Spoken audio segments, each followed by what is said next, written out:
What's up, everyone? It's Cannan, and welcome to my reaction for Wuthering Waves EP 2.7 for Galbrena. It's called Aphelion, I believe, which in brackets it says Galbrena's Lullaby. Um, they released this like literally after maintenance. I was kind of shocked because Unos came out before hers.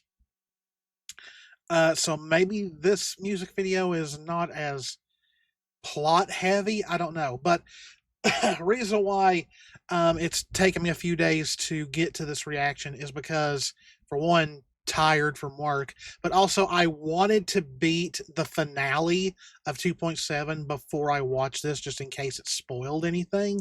But I did play all of the main story of 2.7, and I just gotta say, perfection. Like, we wanted Avengers Assemble. We got Avengers Assemble.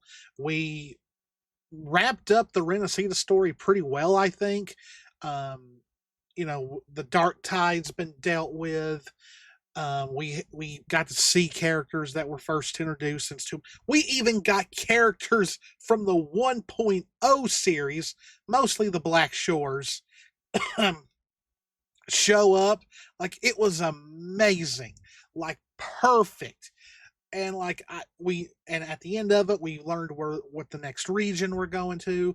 If I don't remember if I can pronounce it, but Laiharo or something like that. That is going to be the region for 3.0. But we still got 2.8 to come out after this, which I think is going to be a lead-in chapter to 3.0. That's where Chisa is going to be introduced, and it was just great. I loved it. I usually don't clap for video games, but when it was over, I was bravo. Like, I really, really enjoyed it. Some technical difficulties, which keep it from getting a perfect score for me. You guys know me. I'm easy to please. But 9.10 for 2.7 story. Absolutely perfect. I loved it. But anyway, enough about that. Let's get to Galbrena's song. It's a little over 6 minutes. Now, I don't know how much I'll actually go back over it, because that's a pretty long song, 6 minutes. So I will probably pause as I go if we get anything heavy lore wise, because since I've played 2.7, I know who Galbrena actually is. I know more of her story. So, yeah, if you enjoy our content, please hit that subscribe button, hit the notification bell, click that like button, leave a comment, all that good stuff. Let's get into it. Let's enjoy some music.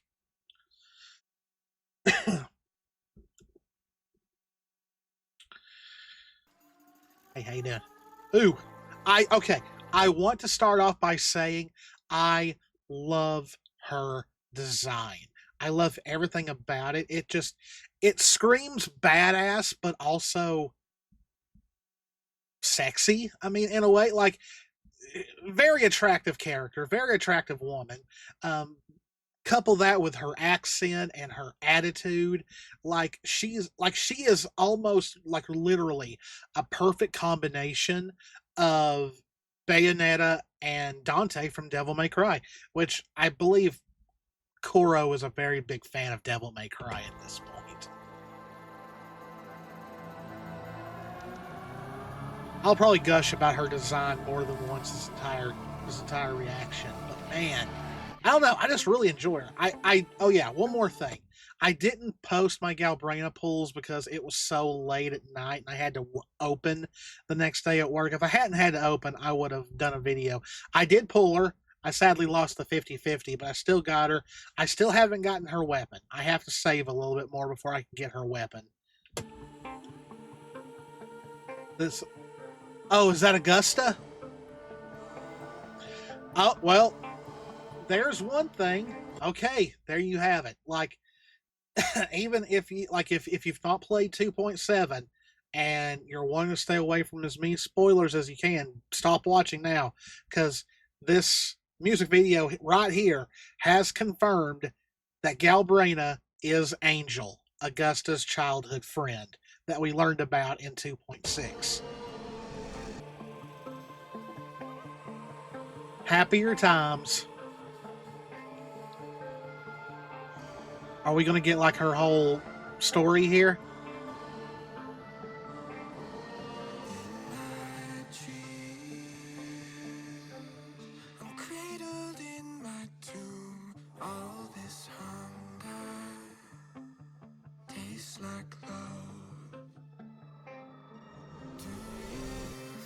Interesting vocal.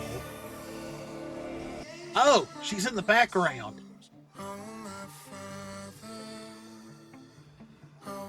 She's like going down memory lane.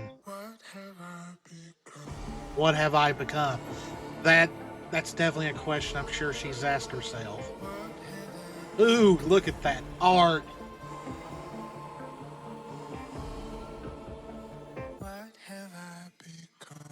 That is definitely something to be a part of her story. Is what have I become? But I will say, she was very helpful in 2.7's story. If she hadn't been there, I don't know how things would have been. A slower song than I was expecting, but I like the beat in the background. This is the dark. This is Leviathan, the Dark Tide.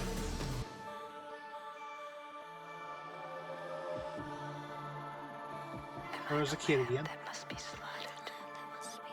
Ooh, I don't.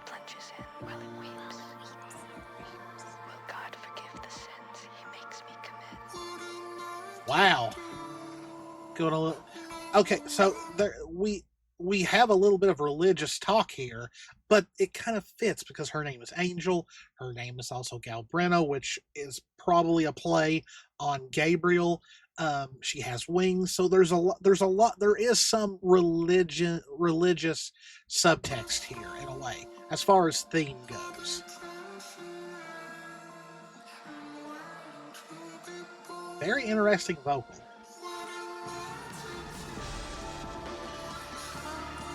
The hunger in my soul, that goes with Chimera that's inside her, because that's how she gets her strength.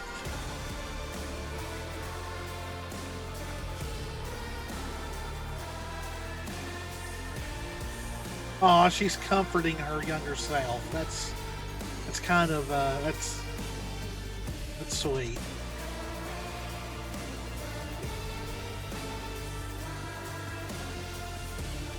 Many-faced one is here.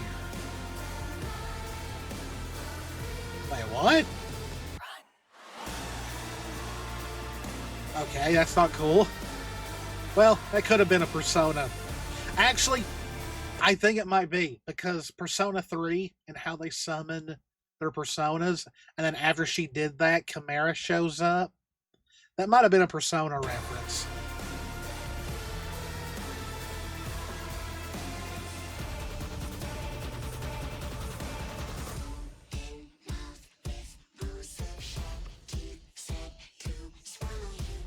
Okay, this is talking about Chimera, because Chimera wants to take control of her.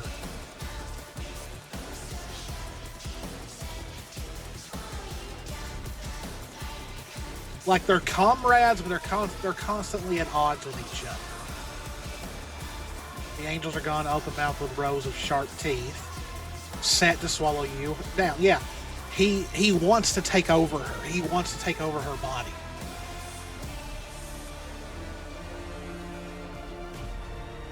I will not let another soul fall to your shadow. Okay, that definitely goes with Galbrena. Ooh, she's standing there.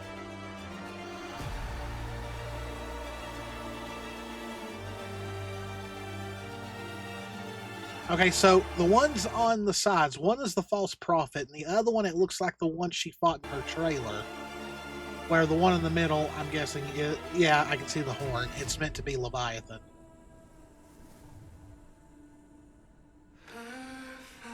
I like this art. This is really good art of her and young Augusta and their friends.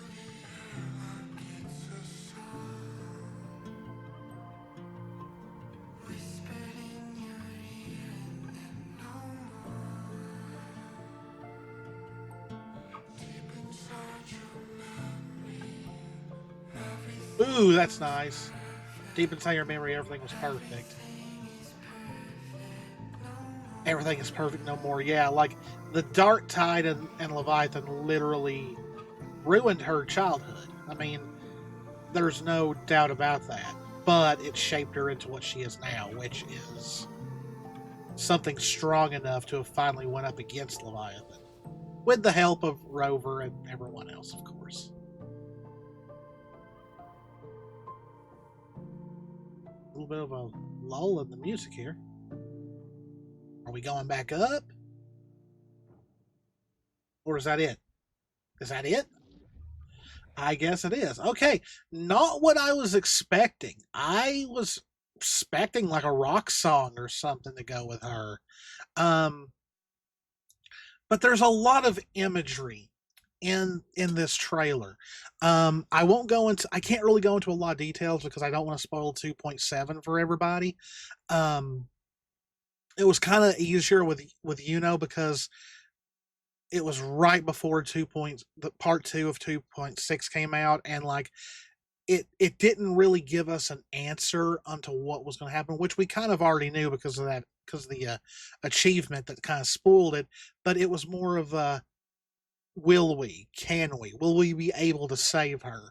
With this, I can't go too much into it because there's probably still a lot of people that haven't finished 2.7, and I don't want to spoil it for anybody. But there is a lot of imagery here. Um, and this right here kind of goes back to her trailer where she's going down memory lane of her childhood. I love this art here of her. She looks so cool.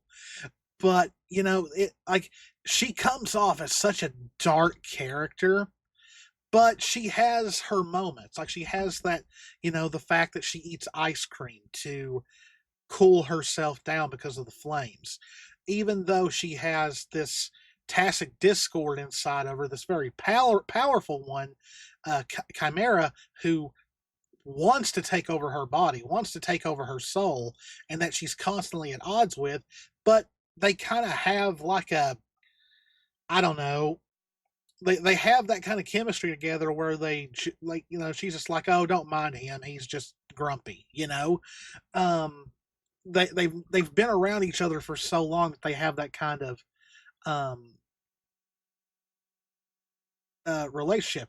And once again here, the Dark Tide, Leviathan, like, I will say, even though we defeated the Therodian at the end of 1.0, like, one of the problems I think 1.0 has still to this day was the pacing. I still think the main story of 1.0 was a little too quick in some parts, and that was setting up the final boss of 1.0, introducing all those characters.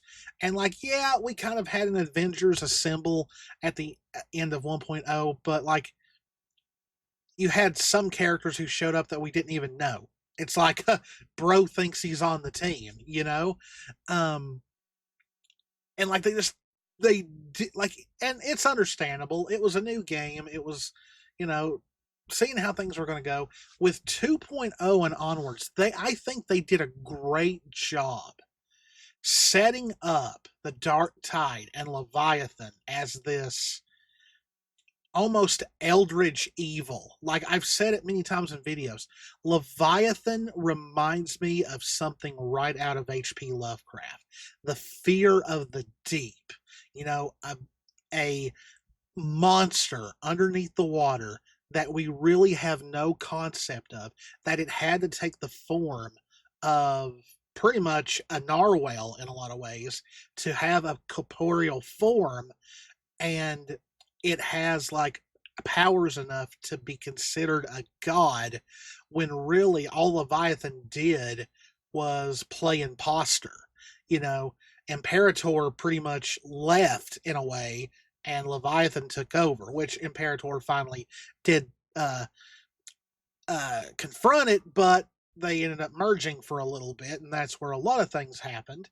Um, but that's what I enjoyed about this, is that it felt like, in a way, not 100%, but I kind of felt like I was playing Like, it seems like Wuthering Waves kind of became an HP Lovecraftian eldritch horror story in a way when it comes to Leviathan. That's what I enjoyed a lot about the 2.0 series, was just the constant fear of what lurks in the deep, dark ocean. And that's a lot of people's fears. Like, even when me and Jess go to the beach on vacation and I'm enjoying myself, I'll sometimes go out on the balcony at night and just look at the vast ocean with the moon shining on it and just think, what could possibly be out there? You know, like, what if something just like this just monster just rose from the ocean? You know, what would you do? You would probably go mad just looking at it. And that is why I love Lovecraftian horror. I mean, come on, I'm wearing a Bloodborne T-shirt. You know, and Leviathan, from what I could saw, I don't remember off the top of my head if there was any moments of showing Leviathan being able to mind control anybody, but like, it seems like that kind of, see the tendrils coming out of its mouth. It just screams an eldritch horror that you really have no concept of what it is, you know? So yeah, so far Leviathan is definitely my favorite villain in this game so far. More with Young Angel, and then we have this one where Galbrena is comforting her younger self, and that is one thing I'm glad that they did touch upon a little bit in the game in a lot of parts. Is that even though Galbrena is this tough, cold, closed off mercenary in a lot of ways, she does have a softer side. She does have um, a side where she smiles a bit more, especially after the events of 2.7 are over with and you can interact with her a little bit. I mean, come on. Her and Rover share a huge ice cream together because she was craving something cold and sweet. Um, I'm not going to talk about that moment there much because I don't want YouTube to be like, oh, what are you looking at? But I really hope that's a Persona reference to Persona 3, because the moment she does it, Chimera shows up. And once again, this right here, it's showing, like, I don't know if maybe this is when Chimera first made himself known to her, but it also shows that they are constantly at odds, but they still work together. And we learned in the trailer and in the game that if Galbrena dies, Chimera dies. And so they have this like, almost like Venom in a way, that they have this symbiotic relationship that benefits both, but at the end of the day, one is trying to conquer the other. And I'm just wondering if we ever get any more story that involves Galbrena, if we'll ever come to that. Once again, more looking back on things, and then we have this awesome shot at the end of the trailer showing both Galbrena with both her wings out, and Chimera is out, looking like she's either facing a Tacit Discord of the Dark Tide or maybe the Dark Tide itself. Um, but yeah, we learn a lot about her. That she has the reason why she burns and why she has wings is because she has defeated and absorbed all these powerful Tacit Discords, and she's made herself stronger. It's almost like, Majin Buu in Dragon Ball Z, where he kept on absorbing people to get stronger. Um, but yeah, I can't talk more because I don't want to spoil stuff. But if you have not played the finale yet, you will enjoy it when you get there. If you're caught up and still haven't played it, what are you waiting for? Go boot up Wuthering Waves and play the Renacida finale. I'm excited for 2.8 to see how that gets us into 3.0. And we'll probably get into 3.0 either by the end of December or into early January. But I hope y'all enjoyed it. If you did, please hit the subscribe button, hit the notification bell, click that like button, leave a comment, all that good stuff. As always, guys, this is Cannan. Me and Jess love y'all very, very much. Please stay safe out there. Take care of yourselves, and I will see you in the next one. See ya.